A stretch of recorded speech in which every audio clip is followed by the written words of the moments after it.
ओम शांति। ओम शांति। आज की तारीख है 10 दिसंबर 2023। अव्यक्त महावाक्य, अव्यक्त बाप दादा रिवाइज कोर्स की मुरली, जिसकी ओरिजिनल डेट है 23 फरवरी 1997। मुरली का सार: साथी को साथ रख, साक्षी और खुशनुमा तख्त नशीन रहो। साथी को साथ रख, साक्षी और खुशनुमा तख्त नशीन रहो। साथी को साथ रख, साक्षी और खुशनुमा तख्त नशीन रहो। आज विश्व कल्याणकारी बाप विश्व के चारों तरफ के बच्चों को देख हर्षित हो रहे हैं। सभी बच्चों के स्नेह और सहयोग की रेखाएं बच्चों के चेहरे से दिखाई दे रही है। हर एक के दिल से मेरा बाबा यह गीत बाप दादा सुन रहे हैं। बाप दादा भी रिस्पॉन्ड में कहते हैं, ओ मेरे अति प्रिय, अति स्नेही लाडले बच्चे। हर एक बच्चा प्रिय भी है, लाडले भी हैं। क्यों? कोटों में कोई और कोई में भी कोई हो तो लाडले हुए ना। तो बाप दादा भी लाडले बच्चों को देख खुश होते हैं। बच्चों को भी सदा खुशी में डांस करते हुए देखते हैं और सदा देखना चाहते हैं। खुशी में रहते तो है, लेकिन बाप सदा चाहते हैं। माना कभी कभी खुश तो बच्चे होते हैं, पर बाप दादा सदा चाहते हैं क्या? खुश देखना। सदा खुश रहते हो या खुशी में फर्क पड़ता है? कभी बहुत खुशी, कभी थोड़ी कम और कभी बहुत कम। बाप ने पहले भी सुनाया है कि वर्तमान समय आप बच्चों की विश्व को इस सेवा की आवश्यकता है। जो चेहरे से, नैनों से, दो शब्द से हर आत्मा के दुख को दूर कर खुशी दे दो। आपको देखते ही खुश हो जाए। इसीलिए खुशनुमा चेहरा या खुशनुमा मूरत सदा रहे, क्योंकि मन की खुशी सूरत से स्पष्ट दिखाई देती है। आपका मन खुश है तो आपकी सूरत से दिखेगा ना। आपकी सूरत ऐसी को मन खुश।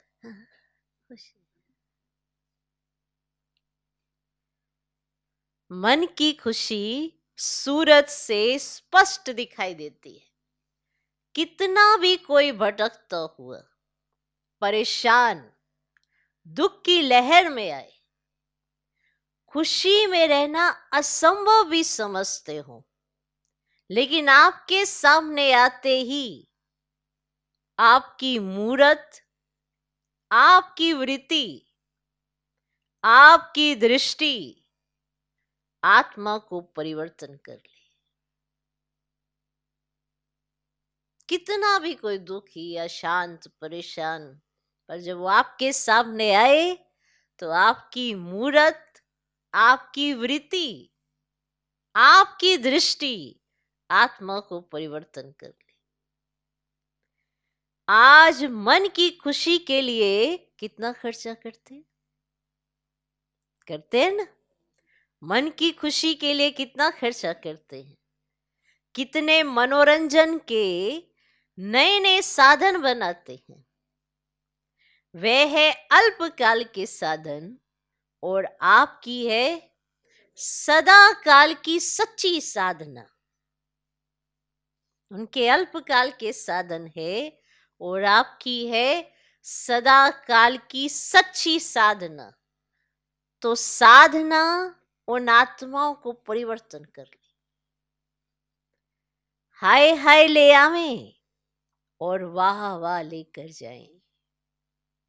वाह कमाल है परमात्मा आत्माओं की। तो ये सेवा करो, समय प्रति समय जितना अल्पकाल के साधनों से परेशान होते जाएंगे, ऐसे समय पर आपकी खुशी उन्हों को सहारा बन जाएगी।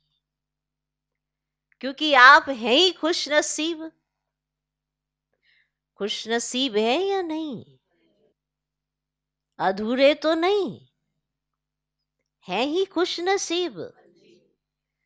आप जैसा खुश नसीब सारे कल्प में कोई आत्माएं नहीं। इतना नशा चेहरे और चलन से अनुभव करो। माना आप खुश नसीब हो या दुखी हो, आपके चेहरे से ही दिखेगा ना। आप अपने कर्मों से, अपनी चलन से तो शो करेंगे आपको क्या मिला हुआ है। करा सकते हो या कराते भी हो।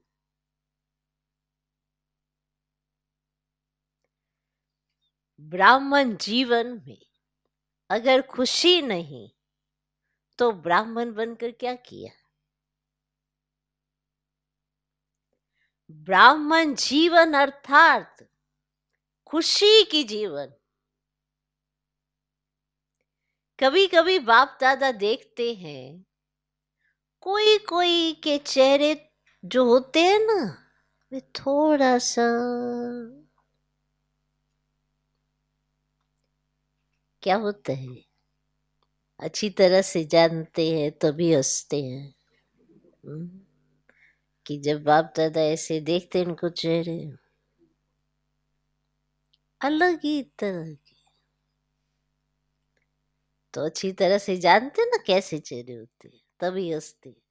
तो बाप दादा को ऐसा चेहरा देख रहम भी आता और थोड़ा सा आश्चर्य भी लगता। रहम भी आता है कि देखो क्या हाल, आश्चर्य ऐसा भी लगता है। मेरे बच्चे और उदास, मेरे बच्चे और उदास हो सकता है क्या? नहीं ना। उदास अर्थात माया के दास। लेकिन आप तो मास्टर मायापति हो। माया आपके आगे क्या है? चींटी भी नहीं है, मरी हुई चींटी। दूर से लगता है जिंदा है लेकिन होती मरी हुई है। सिर्फ दूर से परखने की शक्ति चाहिए।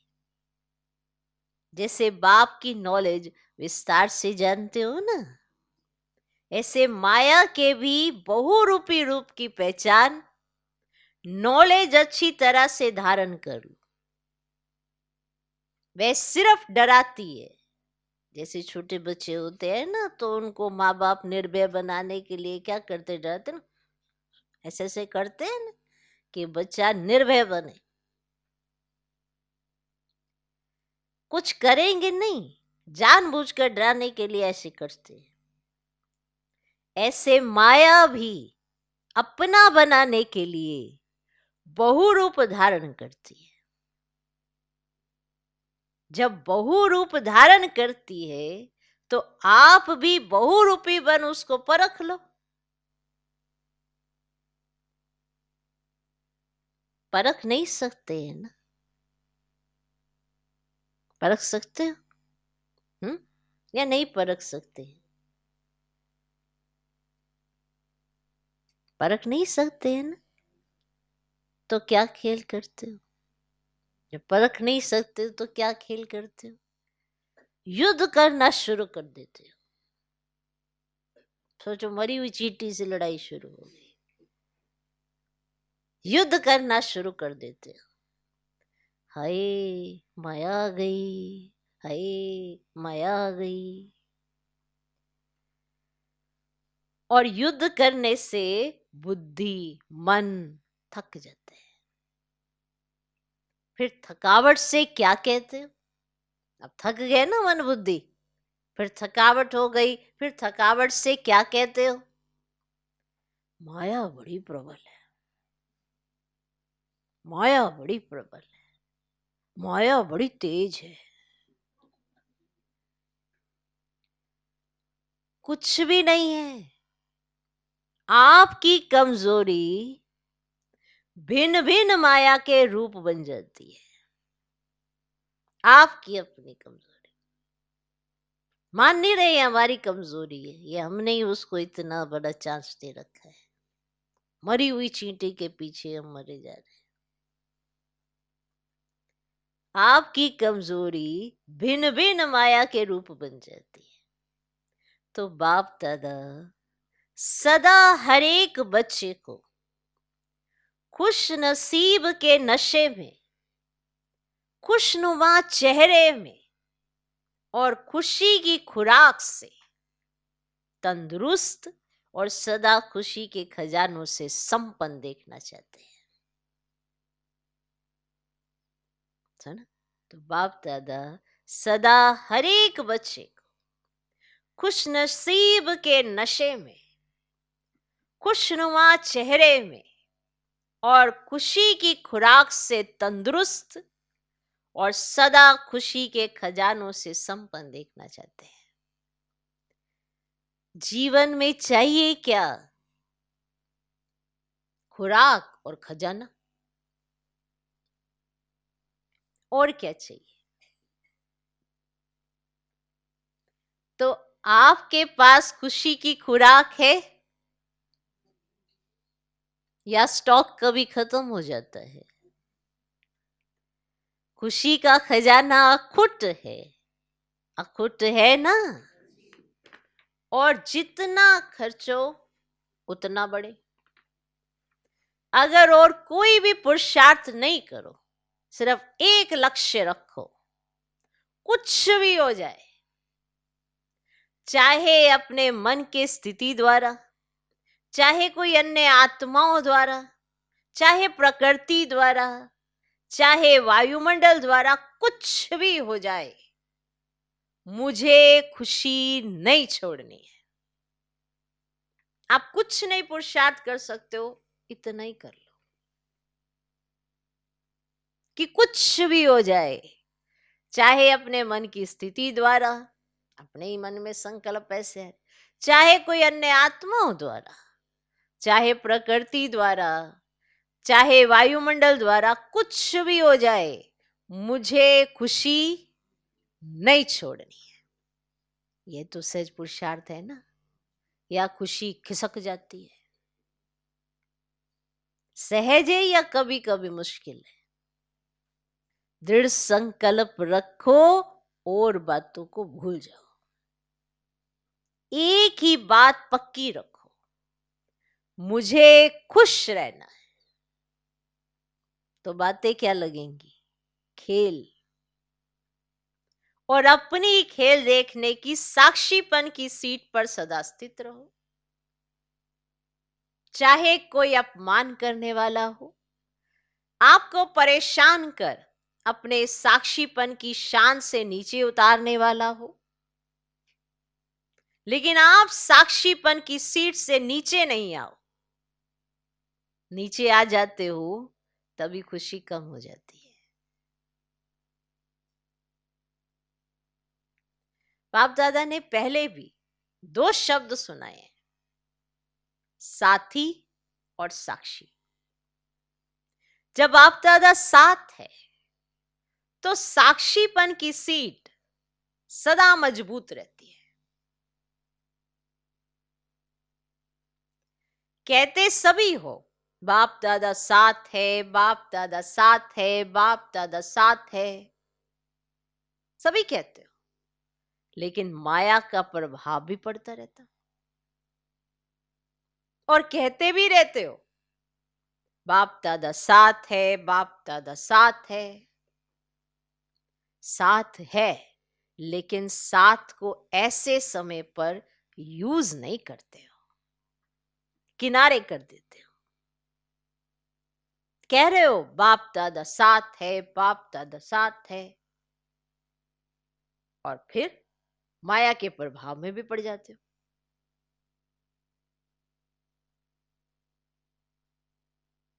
जैसे कोई साथ में होता है ना, कोई बहुत ऐसा काम पड़ जाता है या कोई ऐसी बात होती है, तो साथ कभी ख्याल नहीं होता, बातों में पड़ जाते हैं।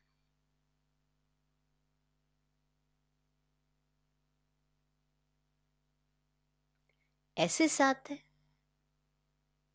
जैसे मान लो साथ कोई चल रहा है, समझे बात, समझ में आई?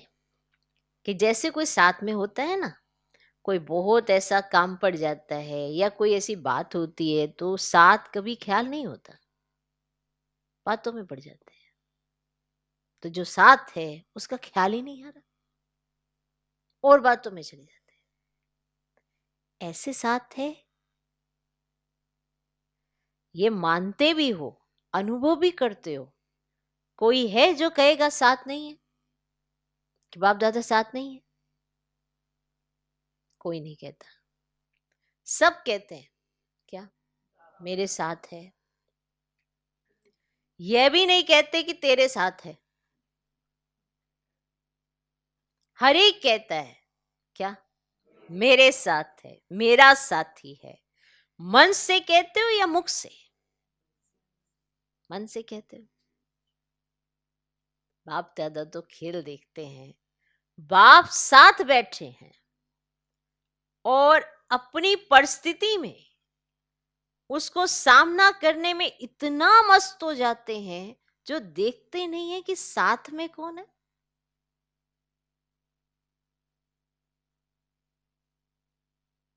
तो बाप भी क्या करते?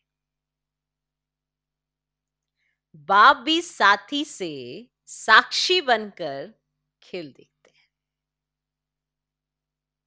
आपने कहा बाप दादा साथ है, बस आपको ही भूल गया कि वो साथ है। मुख से कह रहे हो, दिल से नहीं पता कि साथ है। तो जब साथ है तो फिर जब बाप दादा देखते कि मैं साथ हूं फिर भी इन्हें साथ नहीं दिख रहा हूं, तो फिर बाप दादा साक्षी होकर के खेल देखते हैं बच्चों। ऐसे तो नहीं करो ना।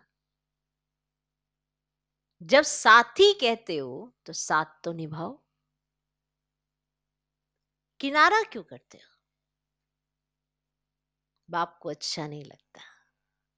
बाप यही शुभ आशा रखते हैं और है भी कि एक एक बच्चा स्वराज्य अधिकारी सो विश्व अधिकारी है।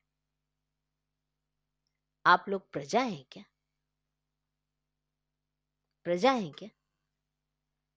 प्रजा तो नहीं बनना है ना। राजे महाराजे विश्व राजे हो ना। प्रजा बनाने वाले हो, प्रजा बनने वाले नहीं हो। राजा बनने वाले, प्रजा बनाने वाले हो। तो राजा कहाँ बैठता है? तख्त पर बैठता है ना। जब प्रैक्टिकल में राजा के नशे में होता है तो तख्त पर बैठता है ना।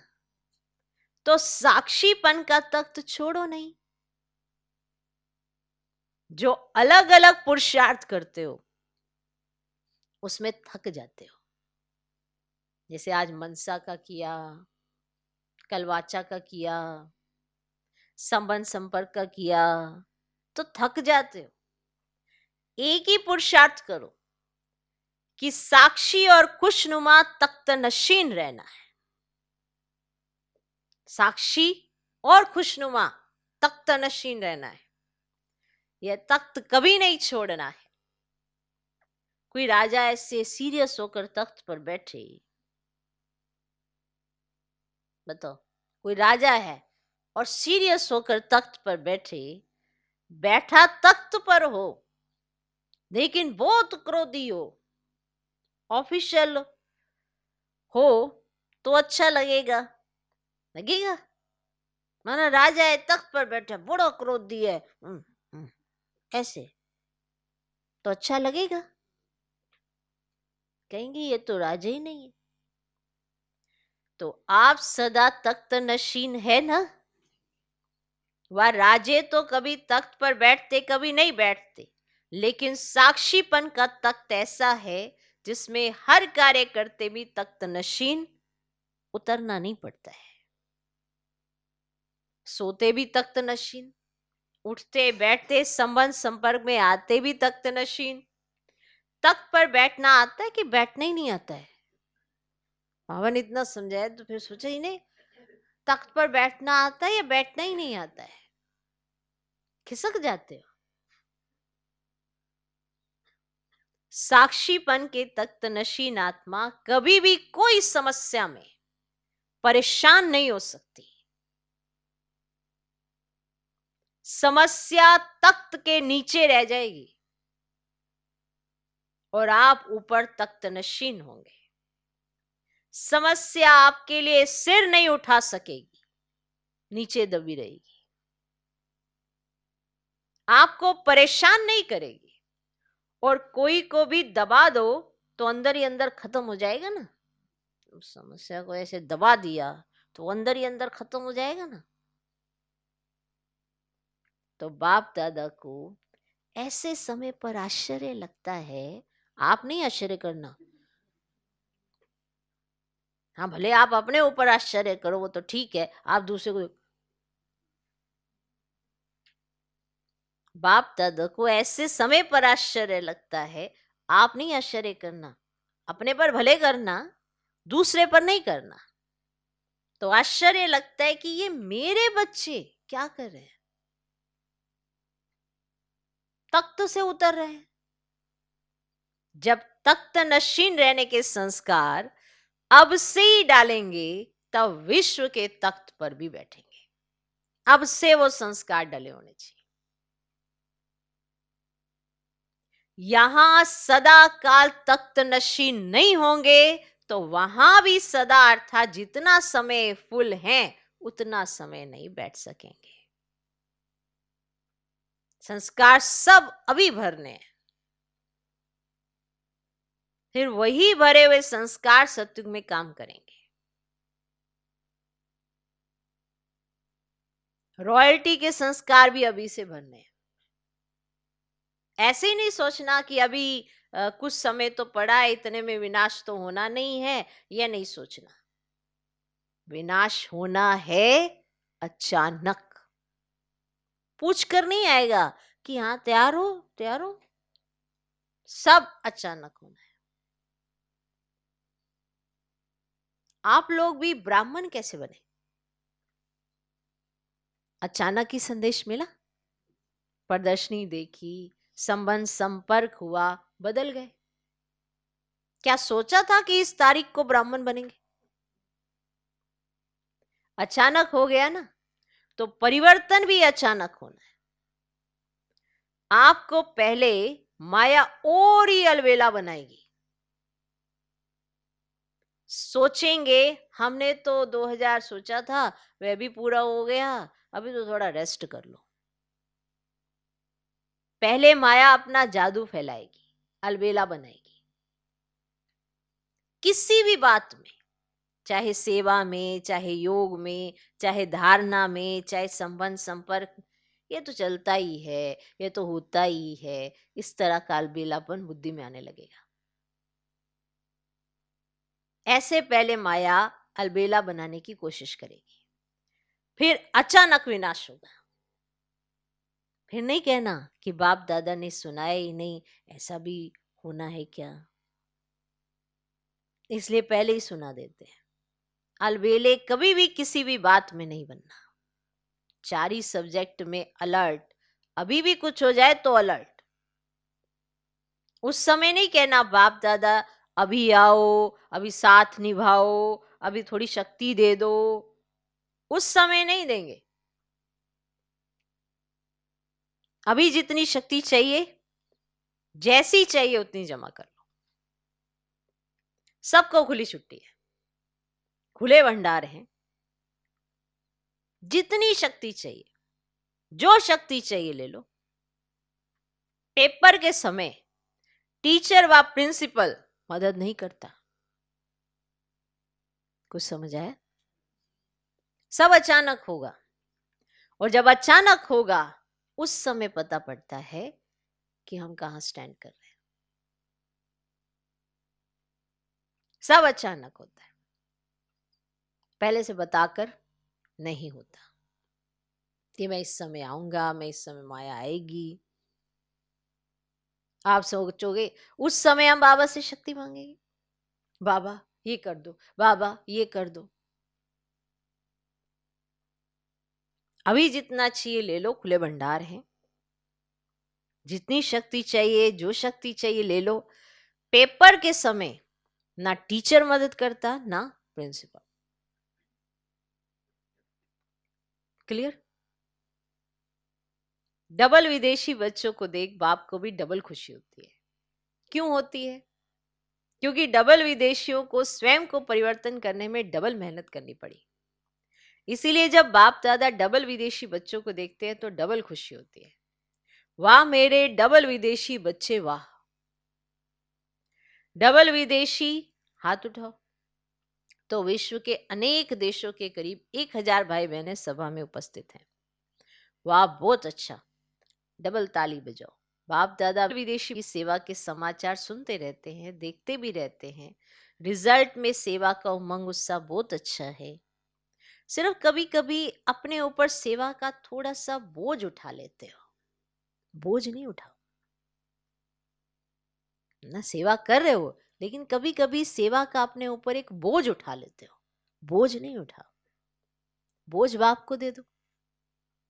बाप के लिए वे बोझ कुछ भी नहीं है, लेकिन आप सेवा का बोझ उठा लेते हो तो थक जाते हो।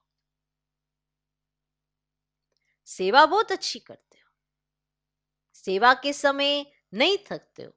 उस समय बहुत अच्छे चेहरों का फोटो निकालने वाला होता है, लेकिन कोई कोई, सभी नहीं, कोई कोई सेवा के बाद थोड़ा सा थकावट के चेहरे में दिखाई देते।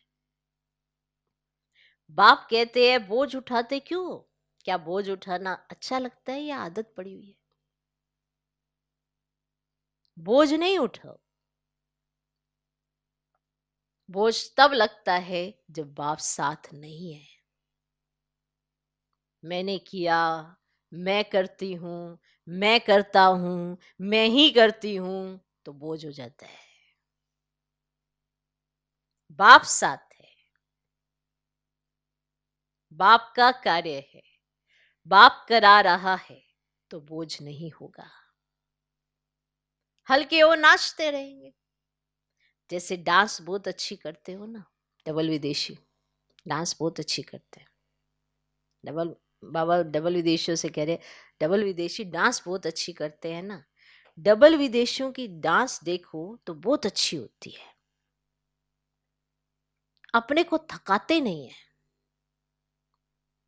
फरिश्ते मुआफिक करते हो। कौन? डबल विदेशी।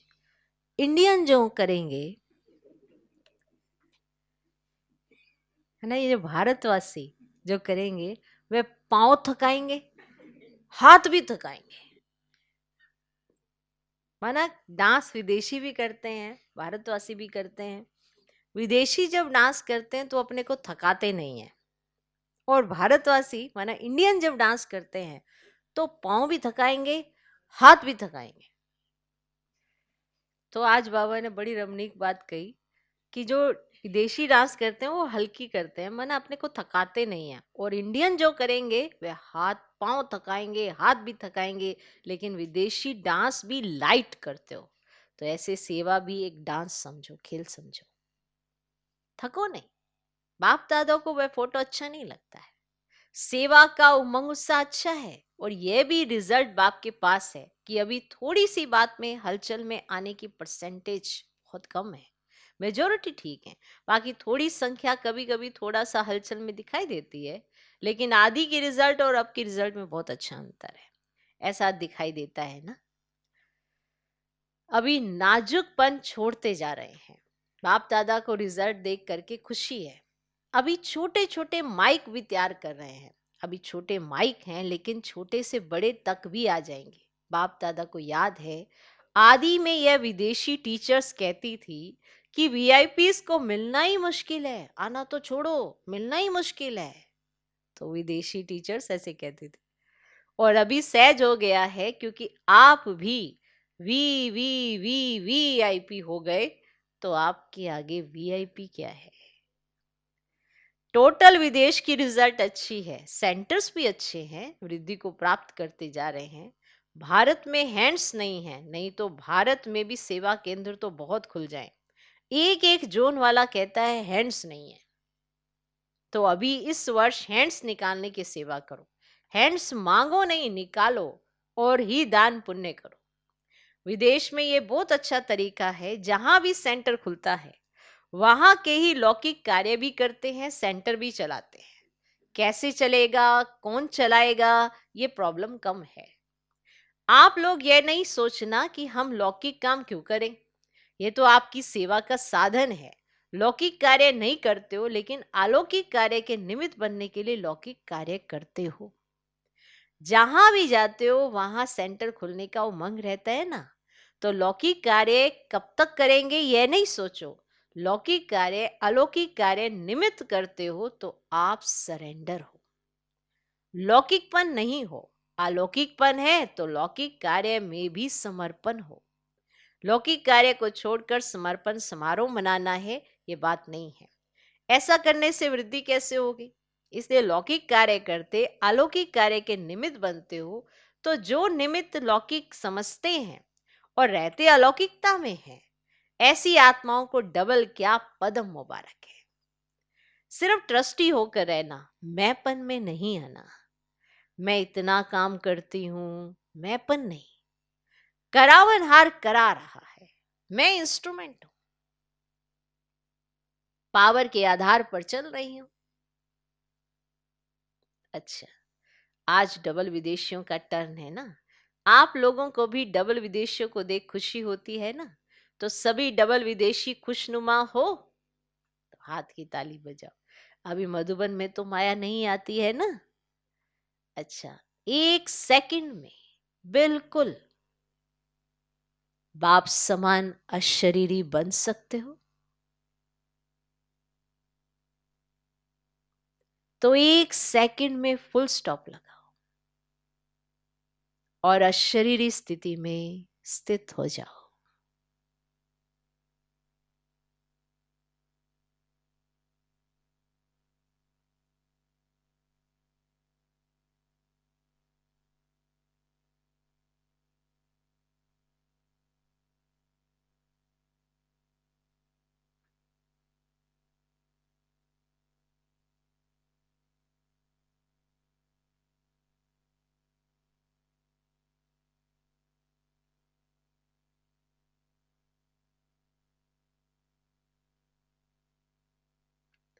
बाप दादा ने 3 मिनट ड्रिल कराई। अच्छा, ये सारे दिन में बार बार अभ्यास करते रहो।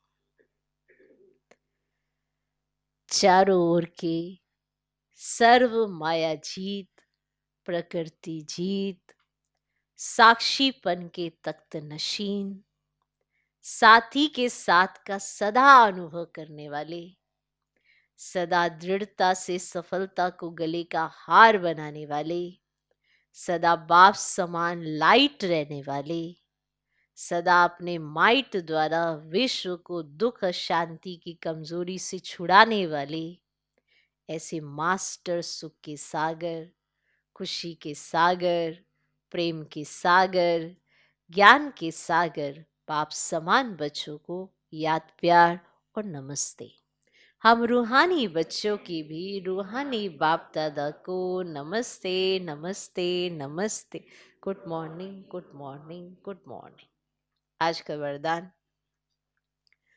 परखने व निर्णय करने की शक्ति द्वारा सेवा में सफलता प्राप्त करने वाली सफलता मूर्त भव।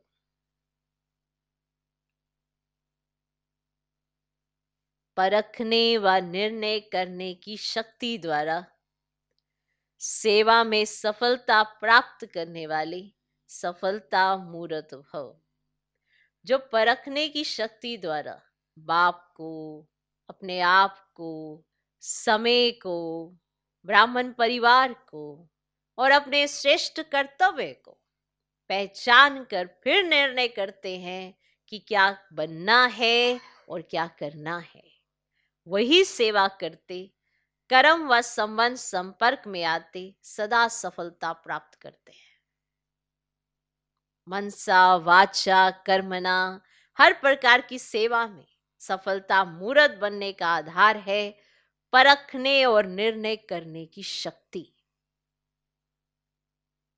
चाहे वो मनसा सेवा हो, चाहे वाचा, चाहे कर्मणा, हर सेवा में अगर आपको सफलता चाहिए तो उसका आधार है परखने और निर्णय करने की शक्ति। आज का स्लोगन, ज्ञान योग की लाइट माइट से संपन्न बनो तो किसी भी परिस्थिति को सेकंड में पार कर लेंगे। ज्ञान योग की लाइट माइट से संपन्न बनो तो किसी भी परिस्थिति को सेकंड में पार कर लेंगे। ज्ञान, योग, लाइट और माइट, माना दोनों चीजों की जरूरत है परिस्थितियों को क्रॉस करने के लिए। अगर ज्ञान है, याद का बल है तो हर परिस्थिति पार हो जाएगी और सफलता को प्राप्त करेंगे। इसीलिए ज्ञान और योग दोनों चीजें चाहिए, लाइट भी चाहिए और माइट भी चाहिए। तो इससे अगर संपन्न बन जाएंगे तो परिस्थितियां तो सहज क्रॉस हो जाएंगी। देखो, परिस्थितियां आती हैं आपको हिलाने के लिए, लेकिन आपकी स्वस्थिति बताती है कि परिस्थिति आपके ऊपर हावी हुई या आपने उस पर जीत पाई। तो अगर हमारा बैलेंस बना रहेगा, बाप के साथ बुद्धि की तार जुड़ी रहेगी, ज्ञान सदा मर्ज रहेगा, योग की शक्ति होगी, तो हर परिस्थिति क्रॉस होनी ही है। तो ऐसे संपन्न बनो तो किसी भी परिस्थिति को आप सेकंड में पार कर लेंगे। सेकंड में पार करने का अर्थ क्या होता है वो समझने की जरूरत है कि सही समय पर सही पावर का पॉइंट बुद्धि में मर्ज हो जाए। नहीं तो एक नेगेटिव संकल्प आने से पूरा ताना बाना सब खराब हो जाता है। उस नेगेटिव संकल्प के कारण बहुत सारे ऐसे विचार आने लगते हैं कि परिस्थितियां हम पर फिर हावी होने लगती है। स्वस्थिति कैसे बनेगी और कैसे हम उस परिस्थिति को क्रॉस करेंगे, तो वो एक सेकंड में आए हुए संकल्प पर निर्भर करती है। इसलिए ज्ञान और योग की लाइट माइट से संपन्न बनेंगे तो किसी भी परिस्थिति को हम सेकंड में पार कर लेंगे। समझा? सेकंड में पार करने का अर्थ क्या है? यानी उस समय उस पॉइंट से उस परिस्थिति को क्रॉस करना, उसे कहते हैं सेकंड में पार करना। क्योंकि परिस्थिति तो आई, तो 24 घंटे की परिस्थिति है, लेकिन बाबा ने कहा सेकंड में क्रॉस हो जाएगी। सेकंड में क्रॉस माना वो ज्ञान का पॉइंट इमर्ज होगा और उस ज्ञान के पॉइंट के साथ याद की शक्ति होगी, तो आपको बल मिलेगा, तो आप उसे क्रॉस कर लेंगे। ओम शांति।